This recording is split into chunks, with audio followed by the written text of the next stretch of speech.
Hello crewmates and welcome to my first ever One Piece card game video. It is Gabe from Nexus Core. If you're familiar with the Nexus Core Vanguard YouTube channel, I decided to start my own YouTube channel where I focused on One Piece because I didn't want to clog up the other channel. So you're going to be seeing my poorly edited videos on this one because I'm not like Richard, and he's really what kept that channel afloat. So if you want to see me eventually make videos of that quality, please hit that like, comment, and subscribe button so I could eventually afford money to invest time and money into this channel. So without further ado, I want to get into a bit of a set review for the very first One Piece set, being Booster Pack 1 Romance Dawn, because as of today, we have received the full spoiler set review for what the set is supposed to look like. I am just going to be going over the red cards in this video, and I'm just going to be doing a video on only the mono red, so I will be skipping over the dual type leaders that have been spoiled thus far, because I don't think anybody wants to hear me make one 2-hour long video when we can have a much more digestible 30-minute section. So the first card that we are going to be going over in this video is going to be the news leader for Zoro. So I'm going to be honest, I didn't expect this going into the first set. I thought we'd get some alternate leaders, but I thought that more than anything we would be getting focuses on the 4 start decks that we are going to be getting. But in any case, this is a fun surprise because I love me some Zoro. So Zoro's leader effect, he's your standard leader, so he's monocolor, 5 life, 5 power / attribute. He's both a supernova and a straw hat, which makes sense. And his main effect is Dawn 1, all of your characters get plus 1000. This is actually pretty strong.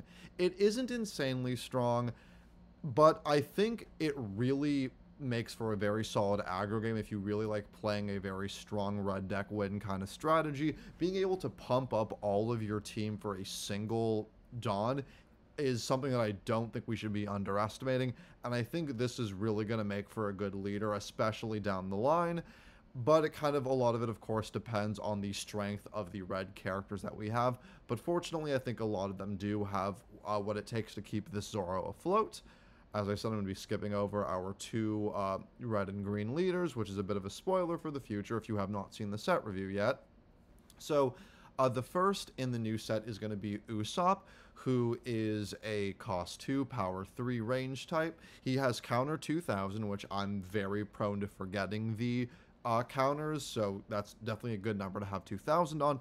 And for 1 Dawn once per turn, during your turn you can draw 1 whenever your opponent activates an event. I don't love this. I think it is a decent enough effect, but I think out of the first set, there aren't enough counter events to make this super consistent. There are, of course, some in this set, but there aren't a whole lot. It does require 1 Dawn, so even then it will only have 4000 power, so it won't be hitting most leaders. And the 2000 is nice, but you really are hoping that your opponent has the events, because if they don't have the events, it's just a vanilla that has granted decent counter, but it's not really going to be doing anything. And while card advantage is nice, I think there are a lot better ways, even in red, to get this. So I don't know if Usopp will be making the cut in any final red build. Next is going to be Uta, who for me, this was a very huge surprise. I thought they were going to be relegating the movie characters to the movie set, but I guess not. Uta, this is my first time reading a lot of the cards, by the way, so we're going to be learning a lot of this together. She's cost 4, 4000 power, special attribute, type film. I'm guessing that's going to be the super type for the upcoming sets down the line. Her effect is on play. You can add 1 red character other than Uta with a cost of 3 or less from your trash to your hand. This is decent. There are some very solid low to the ground costed red cards, like the new Nami that we'll be seeing soon. So I can imagine a world where this is actually going to see play. I think 4000 isn't the worst to have as a base. Only 1 Dawn means it can hit most leaders. So I think this is definitely a lot better than Usopp, but I don't know if this is going to make it outside of a tech slot of 1 or 2 out of the 4 possible cards we get. Next is Otama, and I think this is actually really nice art. I think this is very cute. We got Kamachio and Himaru. I'm very bad with that gorilla's name. So cost 1, 0 power. She's a Land of Wano card, which is fun. She also does have counter for 2,000, and it's on play. Give one of your opponent's characters minus 2,000 power during this turn. Again, don't love it. The fact that she has 0 power is really, honestly, awful. I'm not even gonna mince words with that. Yeah, she's cost 1, but it only affects characters, not leaders, which, granted, would be kind of insane. But this is kind of in effect for what you get. For 1 Dawn, you get half of the effect, but you aren't even getting much out of the card slot to begin with, when this could be literally anything else that also has 2 counter. The Usopp has 2,000 for the counter, and I really think this would be a lot better in that slot. And you heard what I said about that. I don't even think that should be making the slot. Next coming in at common is Caribou, which I think is very fun. Another supernova for some reason, because he technically wasn't one of those, but he is a Caribou pirate, so that's good. He's cost 3, power 4, attribute special with a counter of 1,000. On knockout, you can knock out one of your opponent's characters with 4,000 or less. I think this is pretty decent. Somebody in the comments, please respond, because I don't know, but I don't think using the counter counts as knockout. If it would, that would be kind of insane, but if it does, someone please tell me.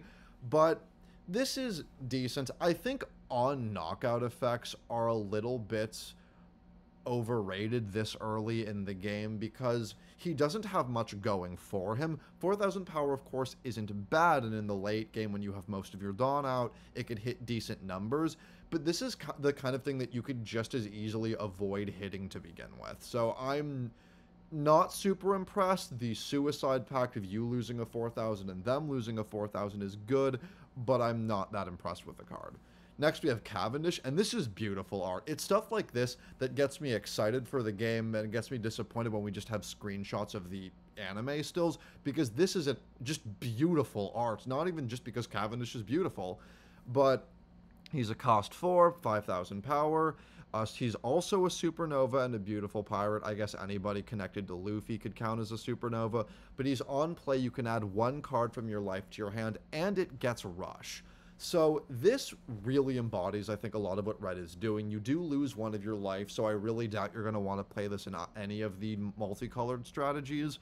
But for 1, you effectively get the 1 draw because you are adding it to your hand, and it's also a rush with 5,000 power for 4 Dawn, and that means if you're going second, odds are your opponent isn't going to want to put a lot of block in, so you can play this turn 2 and for an immediate 5k beater. So this is decent.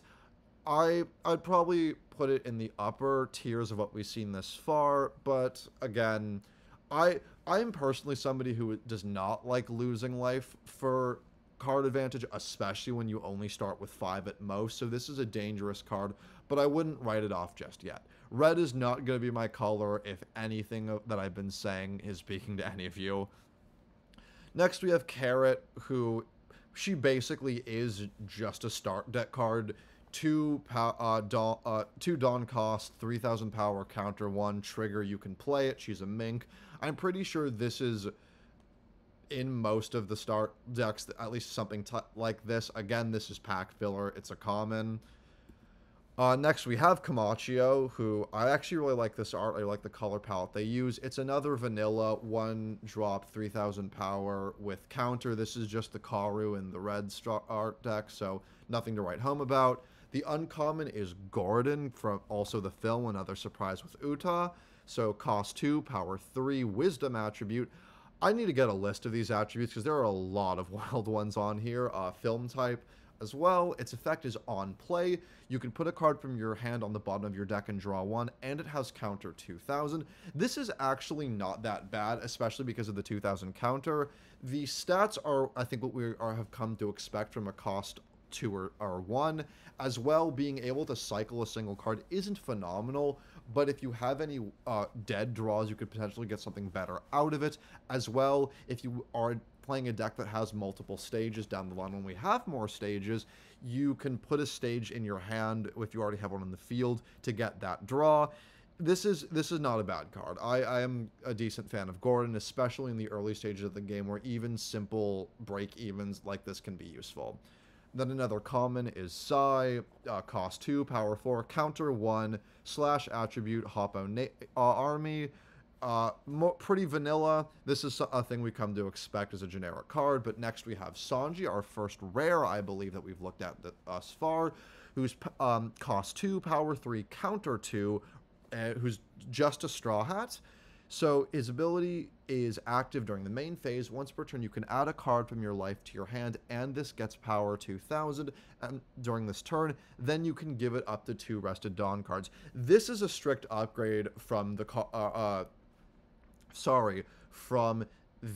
I'm forgetting his name, from Cavendish that we just saw, because he is 2000 weaker, but he costs 2 less, and during the turn you play him, which you can use this for, you can use his effect, but you can also use it on repeated turns if you really, really want to. The only thing Cavendish has over this Sanji is it has the 5000 base for future turns, but the fact that you can recur this effect with the counter 2 is actually not half bad. Next we have Jinbe, an uncommon, who is cost 4, power 5000, who is a red color. He's both a fishman and a straw hat. So he is a blocker, and a blocker with 5000 power is definitely good. And for 1 Dawn on block, you can play a red character with a cost of 2 or less from hand. I think this is a great card. I love stuff like this. It is a solidly slatted blocker. And it also has a very solid on-block effect if you're playing a low-to-the-ground deck.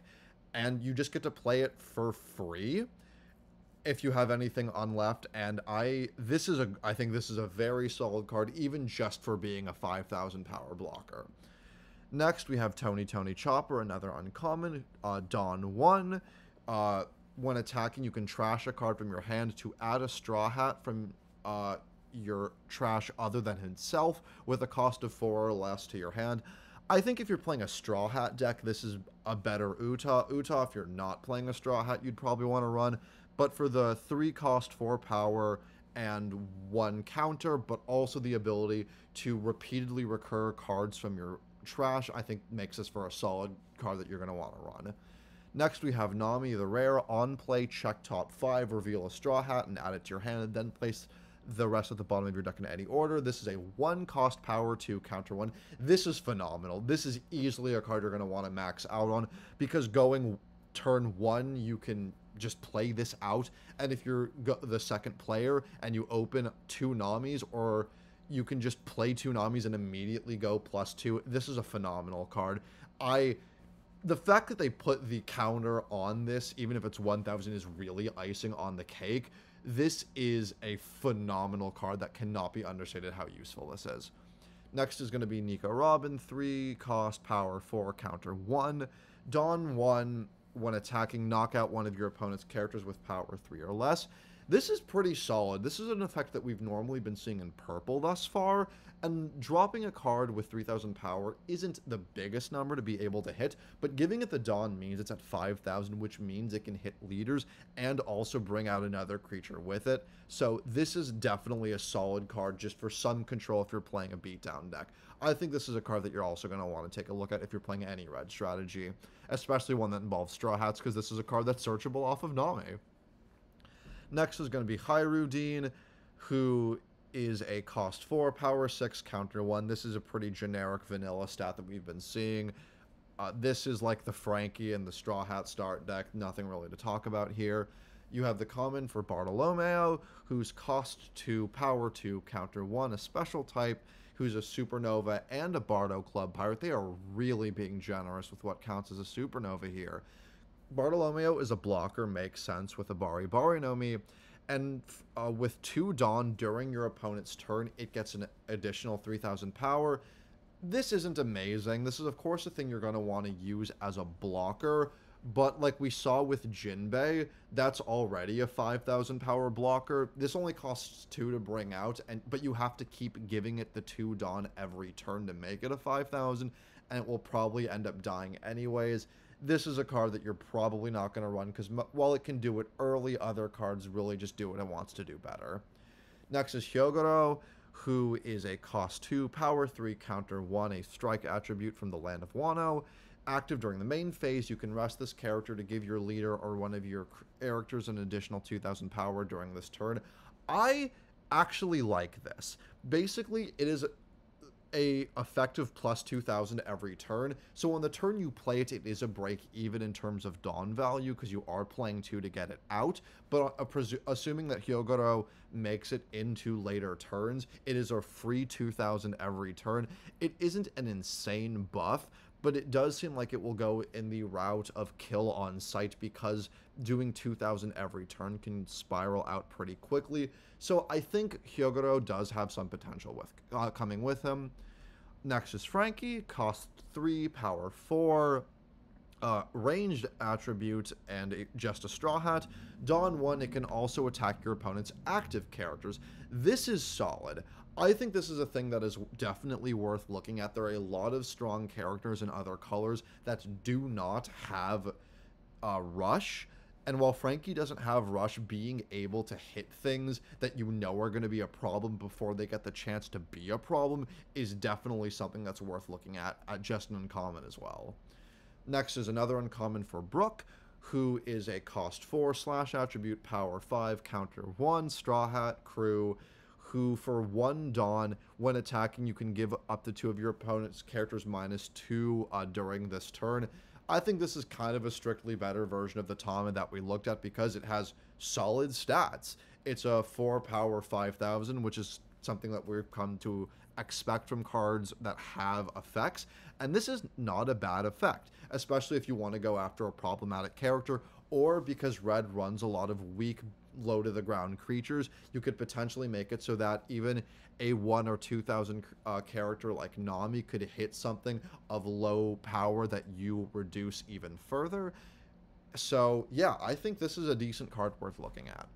Next is Marco, who is a common, pretty vanilla, 3 power, 3 cost 5 power special, counter 1,000, and it is a former Whitebeard pirate, hashtag RIP Newgate. This is what we see in the start decks. This is just the equivalent of Robin from the red start deck, so there's nothing really to talk about here. Next is the first SR we've seen thus far, who is Monkey-D Luffy. Cost 2, attribute striker, power 3,000, counter 1, who's still a supernova and a Straw Hat. So Dawn 2, it cannot be KO'd in battle by strike attributed characters, and during the main phase you can give it up to 2 rested Dawn. This is very, very good.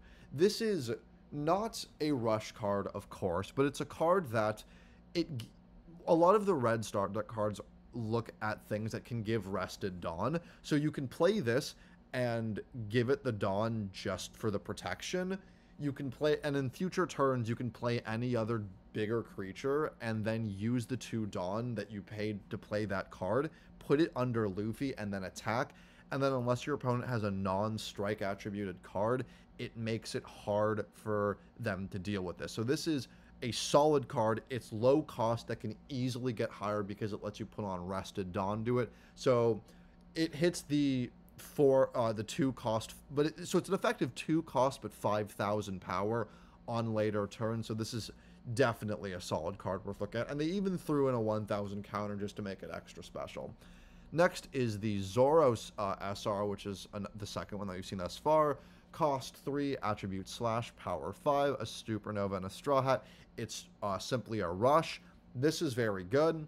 It has stats that we expect of this cost, but it has rush alongside it, so this can make for a very solid early game just to get some damage in. This is playable turn 2, so this is another solid one worth looking at. Next is the first event that we've had the chance to see thus far, and it is Gum Gum Fire Fist Pistol Red Hawk. This has to be a mistranslation. I think it's just Gum Gum Red Hawk. I really hope this is a mistranslation because this is silly, but it is a cost 2, and it's a supernova and Straw Hat crew attribute. So its effect is counter your leader or one of your characters gets 4,000 power during the battle, then knock out one of your opponent's characters with 4,000 power or less, and its trigger effect is give your leader or one of your opponent's leaders or characters minus 10,000 power during this turn. This card is absolutely insane, especially for its cost. Being able to do plus 4,000 power is what we expect from two-costed cards. The Blast Breath from the purple start deck is only 1 for 4,000, but you do have to go Dawn -1 to get back on future turns. This you don't have to go Dawn minus, and you have the potential to go knock a creature out, but it also comes with the trigger that makes something pretty much impossible to hit you. This is such a good event card that you're absolutely going to want to run. Part of me is surprised it's only a rare. Next is another event at common, the Round Table. Supernova and Beautiful Pirates. During the main phase, you can give one of your characters 10,000 power. This pretty much just guarantees a hit unless you have a blocker. This is, I think, fine. It's cost 4, which isn't amazing, so if you really... Oh, sorry, it's give one of your opponent's characters minus 10,000. I retract what I said. This kind of sucks. If there is a high-powered character that you really want to hit, this will let you do that, but there just has to be better ways of doing it. Honestly, I think in most situations, if you give a character 4 Dawn, they'll probably be able to hit most, if not every characters, depending on what you give it to. You can ignore this. This is just pack filler. Then we have another event, the Green Star Rafflesia. So, counter for 1 cost, you can give your opponent's leader or one of their characters minus 2,000 during this turn. Trigger, you can activate this card's counter effect. This is not amazing. I think I would prefer to run the guard point from the start deck because it has the same cost, but it gives you 3,000 instead of 2, and the trigger is 1,000 during your whole turn as opposed to 2,000 for a single attack. I don't really think this is worth it, and you're probably just going to be better off running the guard point from the start deck.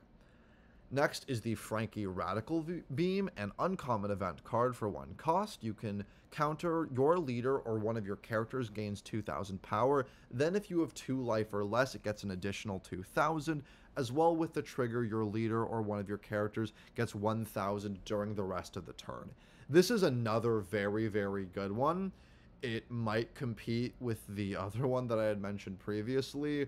I doubt it because the other one comes with a knockout, but this is another solid one, especially for the single cost. I think this is something that's worth looking into, especially because it could potentially hit 4,000 with a single Dawn. So this is not a bad card, not bad at all. And then the next uncommon event is in 2 years at the Sabaody Archipelago. For 1 cost, you can, during the main phase, look at 5 cards from the top of your deck, reveal a Straw Hat character, and add it to your hand, and put the rest at the bottom in any order, and trigger, you can activate the card's main effect. This is just Nami, but as an event, which I think definitely makes it worth running. If you're going second, you could use this to search into the on-place Nami. This is such a good card for any Straw Hat deck. This is just such great consistency that it's definitely another card you're going to want to look into, I'd think. And next is the first secret rare, and boy oh boy does it have the art to come with that. It is Shanks at cost 9 / attribute power 10,000, who is a 4 Emperor and a red-haired pirate. So with that 9 power and 9 cost and 10,000 power, you get Rush, and as well, when it's attacking, your opponents can't block with a creature that has 2,000 or more power during that battle. What makes this very good is this is repeatable every turn. It has a 10,000 body, so it is going to be pretty hard to hit over, but your opponent is definitely going to want to, because unless you have some chump blockers like Black Maria or the start deck Chopper, your blockers are going to be useless against this, really just demonstrating that Conqueror's hockey that we all know Shanks to have. And that is going to wrap it up for the red cards from the set 1 start deck. As I said, I will be going over the other colors in other videos later down the line. I'm going to try to do one video every day. So Saturday we'll have another, Sunday we'll have the second, Monday the 4th, and Tuesday I'll be able to look at the multicolored cards, as well as give maybe my overall impressions on everything we've seen thus far. But the red deck is looking very interesting. There are a lot of solid things to look at. And so yeah, that is going to wrap it up for everything. Again, like, comment, and subscribe. And please give me recommendations of what you would like to see in the future of how I'm going to run this channel. This is, again, the first video I've uploaded. If you want me to edit in a different way, if there's anything else you'd like to see from me in the future, if you'd like me to try to get some game footage or offer, say, a basics on how to play this game, please let me know in the comments below. I love One Piece. If you're familiar with my content on the other channel, you know that I have a straw hat. That's a lie. I have a flag for Trafalgar Law. So I want to make this channel as good as possible. This is the early days, so this is a first video. It is very unclean. I have no editing software besides my computer. So any recommendations, again, would be very much appreciated. Just keep the critiques civil. Don't be mean to me. And yeah, let me know what you are looking forward to most out of this set, any future sets. Let me know what characters you want to see that we have not seen. Let me know what leaders you want to see that haven't been leaders. And keep it real, crewmates, and I will see you all in the next one.